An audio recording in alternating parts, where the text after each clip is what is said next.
लगातार कांग्रेस पार्टी के द्वारा जो समाज में शोषित पीड़ित लोग हैं, जिनको हिस्सेदारी नहीं मिली है, उनकी बातें प्रखर रूप से उठाई जा रही है। इसी को लेकर यहाँ प्रेस कॉन्फ्रेंस आयोजित की जा रही है। हम आपको बताना चाहते हैं कि खास करके बिहार के अंदर जो अत्यंत पिछड़ी जातियां हैं, जो पिछड़ी जातियां हैं, दलित हैं, उनके साथ किस तरह से भेदभाव हो रहा है। अभी बिहार के अंदर जो कास्ट सेंसस हुआ, उस कास्ट सेंसस में जो डाटा निकल के आया है, आप देखेंगे 36% ईबीसी की आबादी है, लेकिन उनकी हिस्सेदारी की जब आप बात करेंगे तो हिस्सेदारी नगण्य है। 2020 के चुनाव में 11% अत्यंत पिछड़ी जाति की हिस्सेदारी थी, जिसमें 110 जातियां जब थी वह केवल 7% और 3 जातियों को 4% हिस्सेदारी थी। इस तरह से केवल 36% जितनी आबादी है उनका प्रतिशत 11% है। इसी तरीके से शैक्षणिक संस्थानों में आप देखेंगे तो वहां भी उनकी हिस्सेदारी नगण्य है। उसके कई कारण है, एक तो सामाजिक भेदभाव है, दूसरा आर्थिक कारण भी है। इनके पास में जो कम्युनिटी है, दलित, अति पिछड़ा, उनके पास में लैंड प्रॉपर्टी नहीं है। उन कारण से भी वह प्लान करते हैं दूसरी जगह पे, मैट्रिक इंटर करते हैं और दूसरे राज्यों में चले जाते हैं, तो उनका शिक्षा का असर भी होता है और इसका परिणाम होता है कि नौकरियों में उनको अवसर नहीं मिल पाता है। और सवाल ये है कि शिक्षा न्याय संवाद यात्रा जो माननीय राहुल गांधी जी के द्वारा 15 तारीख से रखी गई है, उसमें तमाम तरह के मुद्दे हैं। जिस मुद्दे पे हमारे भाई रंजीत जी ने ध्यान आकर्षित किया, लेकिन एक बात ये तय है कि बिहार सरकार जिस नौकरी को लेकर के माथा थपथपा रही है कि हमने निजी क्षेत्र में हो या सरकारी क्षेत्र में हो या स्वराज के क्षेत्र में हो, हमने रोजगार दिया, ये सवाल तो अजीब लगता है सोच करके हम लोगों को कि जब पटना के सड़कों पर लाखों अभ्यर्थी जो बीपीएससी स्कैम को लेकर के लड़ रहे थे, उन पर लाठियां बरसाई जा रही थी, और सरकार से जब मीडिया बंधुओं ने पूछा कि क्या सर बीपीएससी के लेकर के जो हंगामा हो रहा है उस पर क्या कहेंगे सर, तो मुख्यमंत्री जी सीधा बोलते हैं कि कहाँ हो रहा है, कुछ नहीं हो रहा है, कहाँ कहीं कुछ हो रहा है। इसका मतलब ये है कि सरकार बिल्कुल ही गंभीर नहीं है नौकरियों को लेकर के। अगर गंभीर होती नौकरियों को लेकर के तो बिहार में इतना कर्जा नहीं होता छात्रों के ऊपर। बिहारी छात्रों पर 2135 करोड़ का शिक्षा कर्ज है, जिसे हमको लगता है सरकार को अविलंब माफ कर देना चाहिए। और उसके बाद जब से सरकार आई है सत्ता में, तब से लेकर के छात्रवृत्ति तो समाप्त ही कर दिया गया है, और छात्रवृत्ति के जगह पर छात्रों को क्रेडिट कार्ड दी जा रही है।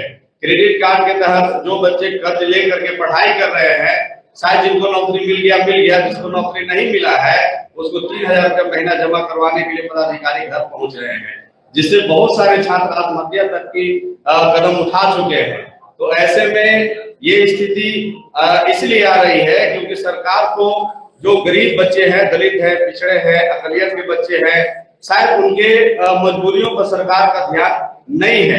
यही कारण है कि ये धीरे धीरे करके बढ़ते जा रहा है। और आप देखिएगा कि जैसे ही नौकरी की आवाज उठती है छात्रों से, वैसे ही मारने पीटने लगता है। मतलब कि पहले था लोकतंत्र में हर आदमी अपनी आवाज को बोलने के लिए कहीं खड़ा होता था तो प्रशासन उसको मदद करती थी, सरकारें उसको सुरक्षा देती थी। लेकिन यहाँ तो है कहीं भी खड़े होकर के अगर आप सरकार से सवाल शुरू करिएगा बोलने के लिए तो तुरंत प्रशासन लाठी चलाना शुरू कर देती है। ऐसे तमाम घटनाएं हैं जो नौकरी को लेकर के चल रही है। अभी हाल ही में 10 दिन पहले टायर 3 को लेकर के जो छात्र सब आंदोलन कर रहे थे, उन पर भी लाठियां चार्ज हुई है। तो ऐसे में हम लोग कहेंगे कि लाठी भांजना बंद करो और ये बिहार के युवाओं को सुरक्षा मुहैया कराए। साथियों, बहुत ही गंभीर सवाल है ये डबल इंजन की सरकार से।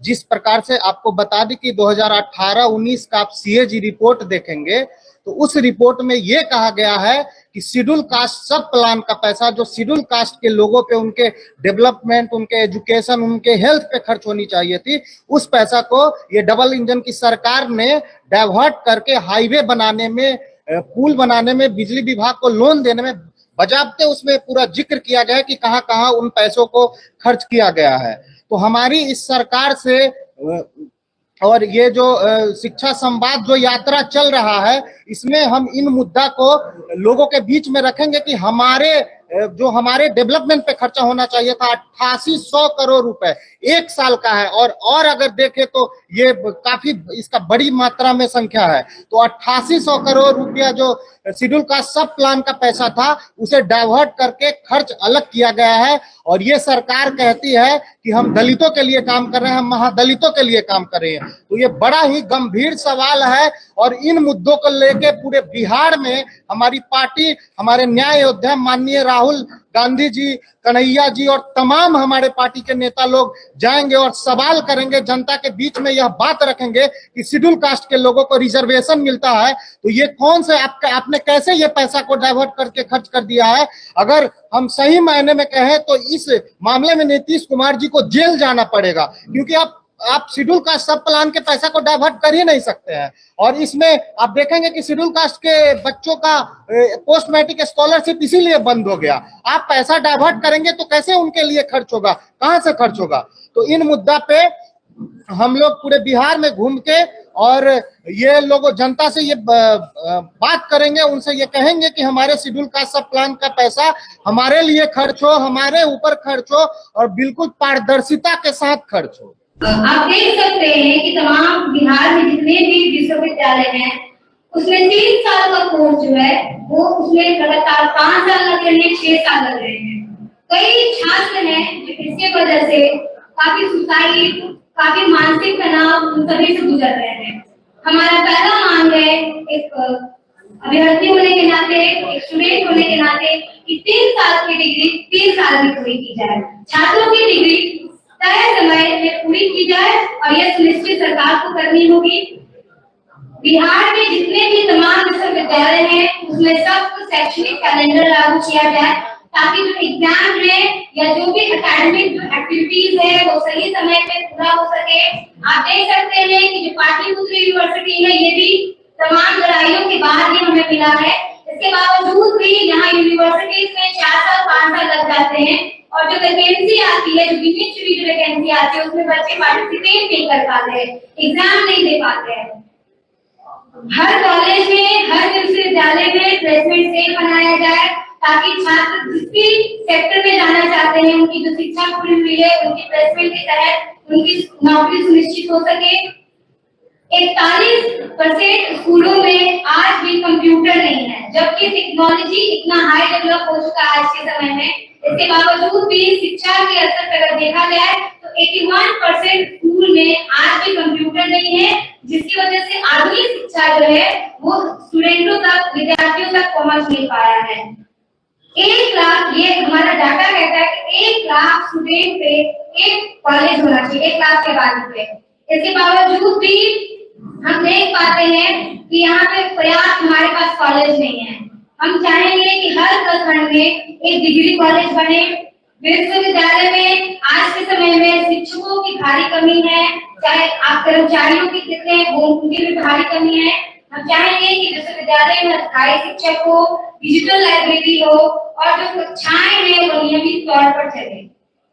हमने जब जीतन राम मांझी की जब सरकार थी बिहार में, हमारे साथियों ने कई लड़ाइयां लड़ी सरकार के खिलाफ कि लड़कियों की शिक्षा मुक्त हो, SC/ST जो बच्चे हैं उनकी शिक्षा मुक्त हो, और हम इस लड़ाई में जीत हासिल किए और मांझी की सरकार में KG से PG तक शिक्षा को मुक्त करने के लिए सरकार ने सुनिश्चित किया था। इसके बावजूद भी जब आप विश्वविद्यालय में जाएंगे तो आप देख पाएंगे कि वहाँ पे अभी भी मनमानी फीस वसूली की जा रही है, एक अड्डा बना दिया गया है और इन मनमानी फीस की वजह से बच्चे शिक्षा नहीं ले पा रहे हैं। तो हमारा ये भी मांग है कि KG से PG तक शिक्षा मुक्त की जाए और इसकी सरकार को इसको पूरी तरीके से तमाम विश्वविद्यालय में लागू किया जाए।